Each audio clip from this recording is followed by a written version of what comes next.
And good morning, everyone. Welcome to a Saturday preview of a Newton Abbot card. 7 races. It's a good little card. 6 of which are worth having a look at. Bumper to finish off with. I'm afraid you might have to put up with me doing a little bit of coughing on this. Got a bit of a sore throat from a few days at Yarmouth this week, where I managed to get a day's racing in, and then we went to the dogs on Wednesday night, and a little bit too much cheering and a little bit too much shouting has left my throat a little bit raw and a little bit sore, and so I apologise now in advance if I have to sort of stop and have to do a bit of coughing. So anyway, I thought I'd do one. We haven't done a preview for a while, and this Newton Abbot card, that's the first jumps action we've had all week. So the 225. 2 mile just short. Well, it will be 2.6 because I think there are add-ons. And by that I mean additional distances. Let me just check. I have got the website up. I think I read yesterday that there's going to be an extra. Yeah, race 1 you're running 36. It's basically about 30-40 yards to each race. So you're heading on for 2 mile 6 here for this novice hurdle. Good race actually to kick off with.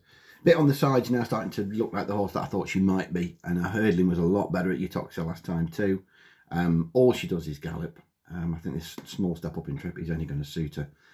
And again, as long as her hurdling is tidy, and that seems to be coming on now, I think there's more to come from her, quite a bit more to come from her. You can argue that Ask Henry, his second to Marine 1 at Sedgefield, is arguably a little bit better form. But I'm not quite sure he wants this far. I know that's only it's another sort of 400 yards, but 400 yards is 400 yards, and I think 2.5 will ideally prove what he wants, whereas I think bit on the side will improve for an extra couple of furlongs. Noble Behest is the other one that's sort of in the mix with them, and Ultimate Getaway to a lesser extent. Noble Behest it was useful on the flat, and he ran really well here against Temple Park not first time up, second time up effectively. He did have a run at Doncaster earlier in the season. He stuck on quite well. That's just summer jumps form, but it's not bad summer jumps form, and the ground today looks like staying on the quick side at Newton Abbot. They say there's an outside chance of a shower, so just sort of one to sort of keep in mind, but the rain is coming into the southwest later on. It's just how quick it gets there and how much there is. So. An Ultimate Getaway is the other one, but again, his bumper form is only all right. There's nothing that's come out from any of those that looks tremendously exciting and progressive, and it was pretty easily turned over at Sutherley. So he needs to forgive that, and he's got to sort of start improving on what he did in bumpers, I think. And for me, I'd go with Bit on the side. I know it's the favourite, but I do like the horse. I liked her a couple of times last season. I sort of gave her a mention in passing, and I think she's now starting to look like the horse that I thought she might be, which is always nice. That's followed by a 0 to 105 handicap hurdle, where it's quantity rather than quality, it's fair to say. There's a few in here that you need to be keeping an eye on for the future. At some point, Kuiper Belt is going to absolutely thrash a field. Look how far he's come down in a short space of time. He was racing off marks in the 130s at the turn of the year, and he's now off 104, which shows you what a downward spiral it's been. But you know that Christian Williams will find a race for him somewhere, particularly when he gets well back. And similarly, he's got another one down the bottom as well in Big Chip and Pin. And similar sort of comments apply to Big Chip and Pin as well. He's dropped £10 in a fairly short space of time, and he's continuing to drop. There'll be a race for Big Chip and Pin, probably at Chepstow, I guess. I think for Big Chip and Pin, he's gone well there a couple of times. So those two want sort of, marking off for the future. Natchy Falls is going to be one of the favourites here. Since they've clapped the visor on, changed the headgear, he's looked at a different horse, and he's got every chance of the 3-timer. You have to say he's up another £6, but I think his win over Fume last time, the informed Fume, looks pretty solid. He's a deserved favourite, because I think I'd have him. I say he's favourite, he might not be. Ever So Cool as well. Ever So Cool, I don't know what to make of that Newton Abbot run. Travelled as well as anything. It was a big field like this, very much a similar sort of race, and he didn't quite find what you thought he was going to find from 2 out, really. And Harry Skelton really did get into him that day too. I mean, he might improve. That was his first handicap run, so she might improve a little bit from that. But I don't know, short enough for me. I'd be hovering over the pink button if you know, she was trading short from 2 out again, I think, rather than the blue one. The one that interests me is down the bottom, and unfortunately it's £3 out of the handicap, which doesn't help. But there is a race in Plenty of Butty, the wonderfully named Plenty of Butty. A couple of times last season, Plenty of Butty caught the eye in races. And you knew from some of the races he was put in, some of the novice hurdles and whatnot, that they were, you know, suspected he was capable of winning races, shall we say. I mean, he was tailed off in them, all of them, but there was a couple of times when he showed a little bit of ability before he was completely outclassed. But his Utoxeter run last time, that was his first run for getting on for about 10 months. And he travelled really well that day. He cut through them on the bridle from the home turn, and I thought, hello, here we go. And then he's just got tired. Really from 2 out. And he's ended up finished 4th. Now, assuming the usual things, i.e. he's a bit fitter now for that. It was just the way that he travelled that kept catching the eye at Utoxeter. As I say, if you watch the race back, he really does cut through them on the bridle, and you think, you know, he's a mark of 78. I'll be amazed, absolutely astounded, if there isn't races to be won with him off 78. I'm convinced he's better than that. And he's interesting here, Plenty of Butty. I would guess 1 or 2 of the firms are going to be paying extra places, and I think that might be the way. That might be the way to play Plenty of Butty here. Play him each way with the extras, because if he travels as well as he did at Utox, he'll not be out of the frame, and hopefully, as I say, with a short run in as well. If he's there at the last, you'd fancy his chances, wouldn't you? So £3 out the handicap doesn't help, but that's neither here nor there, because I'm convinced he's better. He's just better than this grade, you know. So he'll do for me. 335, another novice hurdle, mare's novice hurdle. You ain't going to have to be very good to win this. The form shown by the form horses, and I use that word sort of lightly here, and Mystery Song and Operatic Export, you know, it's all right, but you're only going to have to run to about 110, maybe less, to win this. And with that, there's potential improvers in the likes of Aurelio, Bonnie Go Lightly, even City Flame for Sue Gardner, who ran all right in a bumper at Newbury. Potential improver. Karastani will definitely improve for some hurdles today. The temptation is just, and Sazerac as well, who shaped all right at Sedgefield, looked like one that she wanted a bit further. There's plenty in there to get these front 2 beat, and the temptation for me is to lay the pair at around about be laying the pair at about 6 to 4, I think, and have lots of potential improvers running for you. And equally, I'm sort of half tempted to lay the pair of them for places as well, because you could easily get one of them out of the frame. Just one would do, and you might get the pair. It's that sort of a race. It's not one where I want to go, that's the one to be with. Yeah, it's definitely that one, but the form shown by the front pair is not that strong. And I think it's quite interesting, actually, that Dr. Newland is going for a novice hurdle rather than a handicap with Operatic Export off 107. Does that suggest that he thinks she's not really capable of winning a handicap off 107? You know, given she's already won 1 novice hurdle, and so she's got the penalty to carry here as well. It's all speculation, isn't it? But, you know, for me, the way I look at that is I want to take the front pair on, and I want to have the rest running for me, so I'm probably going to lay the front pair. The 3 mile 2 conditional jockeys handicap hurdle. Again, a race here where you've got a few that are out of form, a few that are stepping up in trip, might or might not stay. Timoshenko's top of that list. I mean, he won nicely at Utox the first time up, and then he's just really not gone on from that, which is a little bit disappointing. They're now trying cheek pieces with him, which he used to wear on the flat. He's won on cheek pieces in the flat. Arguably, you know, this sort of trip should suit him, given he was a stayer over hurdle, and he could improve and he could take this. But you've got 1 or 2 others. You've got Sammy Lou, who's been plying his trade over course and distance last 3. He's been going all right.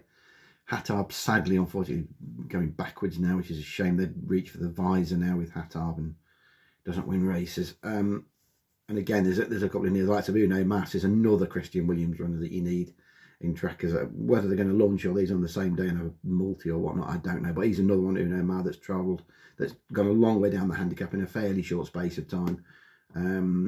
This Fakenham coming up, I've got a feeling he's won around Fakenham a couple of times, so it may well be that Christian takes a load over there and then maybe that's when they'll start winning. I think if the Dead 8 stood up and you were desperate for a bet in this, I'd have a small each way bet on Watching Brief, who's still a maiden after about 20 odd runs, but wasn't too far behind Sammy Lou here in July. Is a little bit better off at the weights today, and keeps sort of threatening to win one of these. It might be this one, but you'd want the Dead 8 because you wouldn't want to back him with each way with 2 places, that's for sure. He does stay. He stays really well, actually. He wants this sort of a trip on good ground. And with that, I'm sort of happy to forgive the Southall run over 2.5 mile last time. He just got took off his feet. He didn't get away to a good start. He got hampered at the first, made a mistake, and that was basically game over for him. So I'm happy to stick a line through that, and the previous 2 efforts are all right.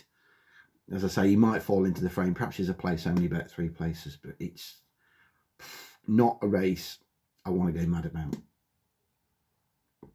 4:45 is Novice's Chase. It's an interesting little race. I think they've got the right favourite with Cool Cody. It was nice to see Cool Cody come back to something like actually last time at Newton Abbot, because he was a horse I really liked when he was with Michael Blake, and he just sort of lost his way a little bit, but he jumped really well last time over 2.5. Gave Fox Pro, who could be useful this season, might be all right, gave him a right beating, and I think a repeat of that. I know he's got the penalty to carry on, but a repeat of that, I think, probably makes him the one to beat. I don't think the step up in trip is going to bother him. He certainly stayed 3 mile over hurdles, no problem. So I think if you can repeat that, he's probably the one to beat. The 5-2 about Soldier of Love, I thought looked a little bit short. I sort of looked at this last night. I thought I'd put him in at about 4.9-2. So it'll be interesting to see what price he goes off. He's won his last 3, but whether he's worth the handicap has given him a mark of 140. Now I know this is a novice chase, so the mark's effectively neither in or it's not like it's a handicap, but he's got 12 stone 2 on his back now with the £10 penalty to carry in. I don't think he's worth a mark of 140. Handicap has effectively stuck him up £11 for that win at Newton Abbot over course and distance last time, and what that's worth. I mean, that was a really moderate contest. It was a 6-horse race. You had 2 Peter Bowen runners that were out of form, Ballylongford, who's seen better days, Marble Moon, who's been lapped since in another race, and you ended up just beating for good measure, and he's always beatable. He's no win machine, and the handicap has stuck him up £11 for it. Now, as I say, again, it's interesting that they're going for the novice chase option rather than sticking him in a handicap chase off 140. Again, do they not think he's capable of winning off 140? He certainly looks high to me, that mark does, regardless of the fact that it's a level weights race today. 5-2, I'd put him in bigger than that. I'd had him 4s, and I was a little bit short on the likes of Monbeg Theatre and Follow the Bear. But I think when all said and done, I'd like to see. I don't think it's a betting race to make Cole Cody. I'd like to see him progress again with a view to better races this winter, because he will act on winter ground. He'll be fine on it. And then to possibly the most interesting race of the day for me, the 5:20, another 3 mile 2. My word, handicap chase. So these last 3 races all over a right distance. Now, I've had 2 bets here already, and you'll think I've lost my mind. It's an open race, as is sort of dictated to by the market this morning. 100 to 30 the field for a 9-horse race, tells you it's open, and Midnight Magic heads up the field, and I see why, because he's one of only a few that come into this in form after a course and distance win last time. Did that nicely enough. Handicap has been sensible with a £4 rise, so it's all there. You know, if he repeats that, then he's sort of thereabouts. And you've got Dancer de Large at 7-2, Jack Snipe 100 to 30 are the other sort of main protagonists. Jack Snipe is probably going to lead these. He'll trade a lot shorter, I guess, before he gets himself in a bit of a tiz, and he's not the strongest of finishers, Jack Snipe. There is probably a race to be won with him, or he can just bully a field. Not sure it's this one. And Dancer de Large did it nicely at Uttoxeter, but that was over slightly shorter and on softer ground, so he's got a little bit of a question to answer for me. I say I've had 2 bets. Let me tell you what I've backed. I backed Exaro last night. It considerably bigger than 15-2. Exaro, who is now off a mark of 105. Now look, you're talking about a 10-year-old that's seen better days and that's hard to win with. But I do think that if he's going to win a race, it'll be of this sort of nature, and it'll probably be when he's fresh. If you look at what he was doing last year, it's, you know, his best effort came here over course and distance after a break, undoubtedly. And if he can run, he was second to flying verse that day, and if he can run to that sort of level of form, he'll probably near enough win this, I think. Or anything like that sort of level of form, I think he'll nearly win this. It's not hard to see that catching him fresh is the key. His form went right off after that, to the point where he was last seen in November and he pulled up. Harry Kimber takes a useful 7 off, as he was doing for much of last season. You're taking a chance that basically there's still some ability there, that the drop in class and the fact that he's fresh will spark him back to life. And obviously he's got no problem with course and distance. As I say, his best effort did come here last year off the £12 higher mark. So I thought he was too big at double figures last night at 14s, so I bet him.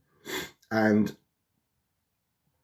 you will think I've completely gone mad, but I've also had a very small each way bet on the bottom one at 80s, the Stopper Done, who should have got lapped last time out. He's shown absolutely nothing in 5 runs before that, and his point-to-point form's no shakes either. I watched the video back again of the Stopper Duns run at Newton Abbot last time over 2.5, and it really was a sort of a confidence builder. They just dropped him out the bat, let him pop away, and he made a couple of minor mistakes, nothing major, but he got hampered a couple of times by fallers because he was out the bat. There were fallers in that race and they kept falling in front of him and whatnot, and I expected him from a stone out the handicap, he was a stone out the handicap as well, to just sort of fall away. And actually, when you watch the vid, from the home turn, he actually starts staying on quite nicely, and he's passing a few in the home straight, to the point where he only ends up a length behind Parody, who'd been up there for much of the way. And he gets beat 30 lengths. Now, that was a 0 to 120. This is a 0 to 105. It's an easier race, and he goes up in trip, and he gets a pair of cheap pieces, presumably to help him travel a little bit better into it. It's all very speculative, and there's next to nothing there, really. I'm going on the fact that I think he will improve a little bit again, for the fact that he's now only £1 out the handicap. Obviously, the track's no bother. If he jumps a bit better and he travels a little bit better in a race that's quite open, he might do a bit better, and he might hit the frame. I thought 80s was a bit big. One or two firms are going 33 last night, which I thought was a bit more in line, but even they've sort of, well, one is. But I thought 33 was a bit more in line rather than 80. As I say, entirely speculative, and he's more than likely to fall out the back of the telly again, but I thought at 80s, I'd chance him. Let's hope that, we have at least 8 run and nothing comes out before race time. And then let's see how we go. So there we go. That's my preview of today's card at Newton Abbot. Is there a best bet on the card? I think if you just want one short one to sort of nail yourself down to, I think bet on the side, hopefully in the first. But I'd like to see Call Cody if you like short ones, go well too. But as I say, in the 520s where it's the only bets I've had so far are XRO and the Stopper Done in that 520. There we go then, guys. I'll do some more of these next week with a bit of luck. Get a bit of time, but I am away for a few days next week. So enjoy the weekend. See you again soon. Bye bye.